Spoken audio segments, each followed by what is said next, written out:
বন্ধুরা, পিঁপড়াকে আমরা ছোট্ট আর দুর্বল ভেবে থাকি, কিন্তু আসলে ওরা পৃথিবীর সবচেয়ে শক্তিশালী প্রাণীগুলোর একটি। তাদের শরীরের আকার অনুযায়ী সাম্প্রতিক একটি গবেষণায় দেখা গেছে, একটি পিঁপড়া তার নিজের শরীরের ওজনের প্রায় 50 গুণ বেশি ভার তুলতে পারে।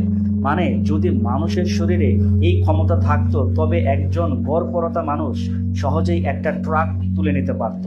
পিঁপড়াদের দেহের গঠন অনেকটা মেশিনের মতো, ওদের পেশি শরীরের তুলনায় অনেক বেশি শক্তিশালী, এজন্য ছোট্ট হলেও ভীষণ ভারী জিনিস বহন করতে পারে। প্রকৃতিতে এই ক্ষমতা তাদের জন্য খুবই দরকারি, কারণ খাবার খুঁজে এনে পুরো কলোনিতে ভাগ করে নিতে হয়। এজন্যই আমরা দেখি ছোট্ট পিঁপড়ারা দল বেঁধে আমাদের বাড়ি থেকে বড় বড় খাবারের টুকরো নিয়ে যাচ্ছে। ছোট্ট এই পিঁপড়াকে নিয়ে আমাদের পবিত্র মহাগ্রন্থ আল কুরআনে আল্লাহ পাক একটি সূরাও নাজিল করেছেন। সুবহানাল্লাহ।